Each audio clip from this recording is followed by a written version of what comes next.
বগুড়ার মানুষ কিন্তু তুফান কাণ্ড দেখেছে। বগুড়ার মানুষ কিন্তু অনেকের সাক্ষী। বললাম তো, বগুড়ার যারা খুনি চক্র, প্রত্যেকটা খুনের মামলার আসামি, যারা বগুড়া চিহ্নিত মাদক ব্যবসায়ী, চিহ্নিত সন্ত্রাসী, তারা কিন্তু আজকে ভোটের মাঠে। তারা ভোটের মাঠে থাকলে অবশ্যই ভোটের যে পরিবেশ, সুষ্ঠু পরিবেশ বিঘ্নিত হওয়ার সম্ভাবনা থেকে যায়।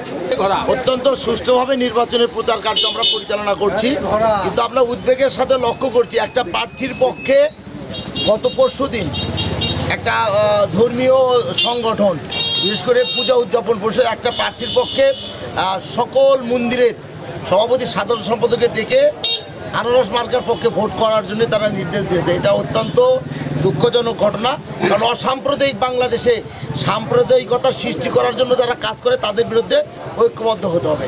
আমি কিন্তু কোনোদিন বলিনি যে আজকে উমুকের পক্ষে ভোট করতে তারা হিন্দুদের জায়গায় দখল করে অফিস করে বসে আছে, আমি কিন্তু এই কথা বলিনি। বগুড়ায় এই হিন্দুদের যারা নেতৃবৃন্দ হিন্দুদের নেতৃত্ব দেয়, তাদের নেতৃত্বর সময়েই 3টি মন্দিরের জায়গা বিক্রি হয়েছে জোরপূর্বকভাবে। এই কথাগুলো কিন্তু আমরা এখনও বলছি না, কারণ হচ্ছে আমরা অসাম্প্রদায়িক বাংলাদেশ চাই, অসাম্প্রদায়িক বগুড়ায় চাই। আমরা শান্তিপূর্ণভাবে এই নির্বাচনটা অনুষ্ঠিত হোক, মানুষ তার পছন্দের প্রার্থীদের ভোট দেখ, এইটা আমি প্রত্যাশা করছি। আমি কিন্তু একজনের পক্ষে বলি, আমি পক্ষপাতিত্ব বলছিলাম। পরবর্তীতে তারা জেলা প্রশাসক মহোদয়ের নির্দেশে পরের দিনই তাৎক্ষণিকভাবে ব্যবস্থা নিয়েছেন। আপনারা দেখেছেন যে সেই সাতমাথায় অবৈধভাবে লাগানো বিলবোর্ডগুলো ইতিমধ্যেই অপসারণ করা হয়েছে এবং নির্বাচন এখন মোটামুটি উৎসব পরিবেশে অনুষ্ঠিত হচ্ছে। তবে উদ্বেগের বিষয় হচ্ছে বগুড়ার সকল খুনি, মাদক ব্যবসায়ী, অবৈধ টাকার মালিক, অস্ত্রধারী সবাই কিন্তু এক পক্ষ অবলম্বন করছে। এটা কিন্তু আগামী দিনে মানুষের ভয়ের মধ্যে আছে।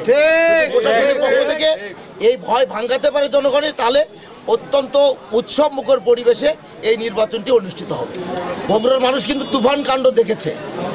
বগুড়ার মানুষ কিন্তু অনেকের সাক্ষী।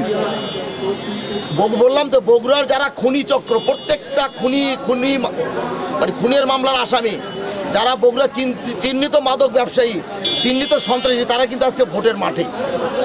তারা ভোটের মাঠে থাকলে অবশ্যই ভোটের যে পরিবেশ, সুষ্ঠু পরিবেশ বিঘ্নিত হওয়ার সম্ভাবনা থেকে যায়।